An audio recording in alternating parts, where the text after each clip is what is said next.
का जो पढ़ना है कोस्ट कैटेगरी कोस्ट सेंटर है ना। तो इसमें हम लोग सबसे पहले हम लोग को एक कंपनी बना लेते हैं। यहाँ पे कोई कंपनी हम लोग को ले देते हैं, राजन प्राइवेट लिमिटेड।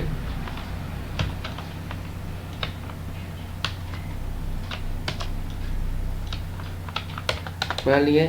यहाँ पे झारखंड, पिन कोड डाल दो,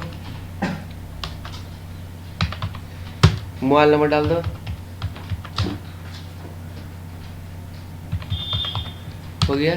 इसके बाद हम लोग को यहाँ पे हम लोग को गलती डेट दिया है, इसको हम लोग को 23 कर देते हैं 22। ठीक है। कंट्रोल एक मार के हम लोग को 7 एग्जिट कर सकता है। उसके बाद हम लोग को यहाँ हम लोग क्या करना है कि F11 में, F11 में जाने के बाद हम लोग को F1 मारेंगे। F1 में जाने के बाद हम लोग को क्या करना है कि यहाँ पे हम लोग को मेंटेन क्या करना है, हम लोग को कोस्ट कैटेगरी या कोस्ट सेंटर। तो कोस्ट कैटेगरी कोस्ट सेंटर में हम लोग को कोई भी डिपार्टमेंट होता है उसके अंदर में हम लोग को अलग अलग पोस्ट का वर्कर रहता है। तो उसके लिए हम लोग को क्या करना है कि सबसे पहले हम लोग क्या करना है, इसमें कैटेगरी बनाएंगे, कैटेगरी नेम है ना। यहाँ पे कौन कौन कैटेगरी थे, कोस्ट कैटेगरी। तो कोस्ट कैटेगरी में हम लोग जाएंगे, यहाँ पर कैटेगरी बनाते हैं मैंने सेंटर। तो सेंटर बहुत होता है, सेंटर। और दूसरा हम लोग बना देते हैं डिपार्टमेंट, डिपार्टमेंट बना लिए। इसके बाद हम लोग को इसको स्किप कर लेते हैं, बन गया।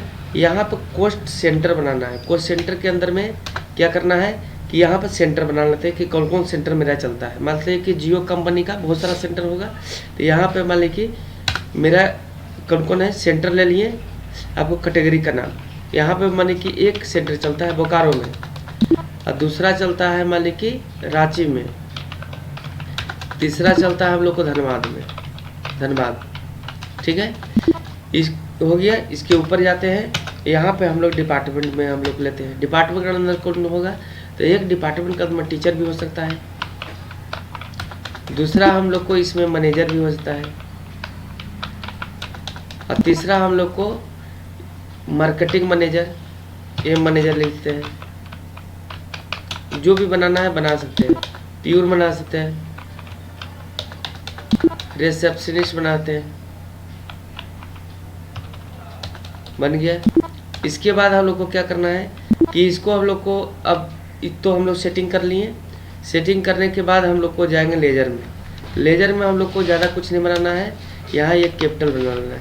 कैपिटल, कैपिटल का क्या होता है, कैपिटल अकाउंट। इसके बाद हम लोग को बना लेते हैं आपको सैलरी। सैलरी तो देना पड़ेगा, तो सैलरी जो होता है हम लोग को कन्वेंस कर लिख सकते हैं भी, सैलरी भी लिख सकते हैं, है ना। उसके बाद इसमें हम लोग को ये खर्चा है, जितना भी सैलरी किसी को देंगे तो खर्चा के अंतर्गत आता है। और इसमें हम लोग सेटिंग कर देते हैं कोस्ट कैटेगरी एप्लीकेबल। ठीक है। ये अगर नहीं नो रहेगा यहाँ पे तो आपको बटेगा नहीं पैसा, तो इसीलिए हम लोग को यस कर देते हैं। तो इसमें हम लोग कोस्ट कैटेगरी में पेमेंट जो करेंगे दो तरीका से कर सकते हैं। पहला हम लोग को करेंगे आपको ऑटोमेटिक डिफ़ॉल्ट परसेंटेज पे बांट देंगे, और दूसरा हम लोग को मैनुअली करेंगे। तो पहला मैनुअली सिखाते हैं, उसके बाद हम लोग को डिफ़ॉल्ट आपको कैसे काम करेगा। अकाउंटिंग वाउचर में जाएंगे, F6 मारते हैं, और यहाँ हम लोग को सेटिंग कर देते हैं। ये सिंगल मोड है, यहाँ हम लोग को बंद कर देते हैं और डेबिट क्रेडिट को यस कर देते हैं। हो गया। यहाँ पे हम लोग को रिसीव करना है, तो रिसीव करने के लिए हम लोग को कैसे अकाउंट टू कैपिटल अकाउंट होता है, तो कैपिटल हम लोग को क्रेडिट में पहले आया 5 लाख रुपए ले लेते हैं। हो गया। यहाँ पे हम लोग को यहाँ कैश हो जाएगा, ले लिए पैसा। अब समय आ गया पैसा पेमेंट करने का, कर्मचारी को चाहे सेंटर को। तो मान लीजिए कि ये 5 जैसे हम लोग को करते हैं पेमेंट, किसको करना है, सैलरी पेमेंट करना है। यहाँ हम लोग को कितना रुपया, 1 लाख रुपया है, 1 लाख सेंटर को हम लोग देना चाहते हैं। तो यहाँ ऑप्शन आता है सेंटर को करना है कि डिपार्टमेंट को करना है। तो यहाँ हम लोग को ले लेते हैं सेंटर को। तो सेंटर में 1 लाख में आपको रांची महंगा शहर है तो इसको ज़्यादा देंगे, यहाँ इसको देते हैं 1 लाख में आपको देते हैं 35,000 देते हैं। ठीक है। इसके बाद हम लोग को कितना हो गया, इसके बाद हम लोग को धनबाद, धनबाद भी हम लोग को थोड़ा सा इससे 65,000 है, तो इसको देते हैं, इसको 30,000 देते हैं, 30,000 दे दिए। ये इसके बाद हम लोग को जो बचा बोकारो में आएगा, 35,000 आपको बोकारो का। तो हम लोग को नहीं, धनबाद में बोकारो से भी ज़्यादा महंगा शहर है, तो ठीक है इसको 35,000 इसी को कर देते हैं। क्या अब हो गया 30,000। अब यहाँ हम लोग को इंटर मारेंगे, क्या दे रहे हैं, कैश दे रहे हैं, ये हो गया। और एक यार हम लोग को है कि आपको ये सैलरी और देना डिपार्टमेंट को, तो डिपार्टमेंट में जाएंगे और यहाँ पे मान लीजिए 1 लाख इसको भेजना है ना, हो गया। और यहाँ पे स्पेस मारने के बाद यहाँ डिपार्टमेंट को चूज करते हैं, यहाँ पे किसको, मार्केटिंग मैनेजर को 1 लाख में ही बंटवारा करना है सबको। तो यहाँ पे मैनेजर को हम लोग देते हैं, ये आपको 30,000 देते हैं, 30,000 हो गया। इसके बाद हम लोग को टीचर को दे देते हैं 30,000, 30,000 हो गया। उसके बाद मार्केटिंग मैनेजर को देते हैं आपको 20,000, 20,000। उसके बाद रिसेप्शनिस्ट को दे देते हैं हम लोग को 10,000। उसके बाद जो बचा प्यून को देते हैं, ठीक है। सबको बंटवारा हो गया, यहाँ पे हो जाएगा कैश, बट गया। ये हम लोग को मैनुअली हम लोग को जो पेमेंट है उसके अनुसार हम लोग दे रहे हैं। हम चाहते हैं कि डिफ़ॉल्ट अपने से बट जाए, इसके लिए क्या करना है, फिर जाना है फीचर में और ये ऑन करेंगे और यहाँ जाने के बाद प्री डिफाइन करेंगे। क्या करेंगे, प्री डिफाइन को यस करते हैं, यहाँ सैलरी पेमेंट लिखते हैं, सैलरी पेमेंट में गए।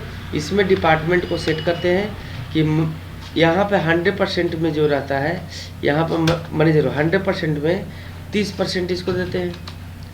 इसके बाद हम लोग को टीचर को देते हैं 30%, 30 हो गया। और मार्केटिंग मैनेजर को देते हैं 20%, यहाँ पे रिसेप्शनिस्ट को देते हैं 10%, है ना, और प्यून को देते हैं भी 10%। तो अगर मान लीजिए घटाना बढ़ाना है तो रिसेप्शनिस्ट को कर दो 13%, है ना, 7% प्यून को हो गया, अपने से ये पैसा बट ही जाएगा। अब इसमें हम लोग को पेमेंट करने का समय आया, तो यहाँ पे कोर्स कैटेगरी सेंटर आपको क्लास, यहाँ पे स्पेस मार के यहाँ पे लेना पड़ेगा, सैलरी पेमेंट ले लिए।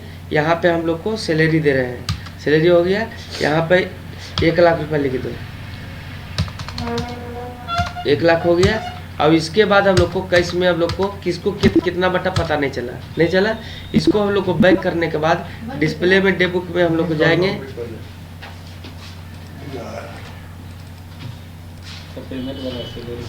यहाँ हम लोग को देखेंगे इंटर मार के देख रहे हैं कि अपने से बच गया। ये वाला आप लोग को 1 लाख हम लोग किसको दिए थे, इसके बाद हम लोग को लग रहा है कि ये वाला है अपने बट गया 7,000 ये अपने से दिए थे हम लोग। एक यार ये है, ये यहाँ पे तो बट गया ना, देखिए 30,000 20,000 13,000 अब 7,000 अपने से बट गया।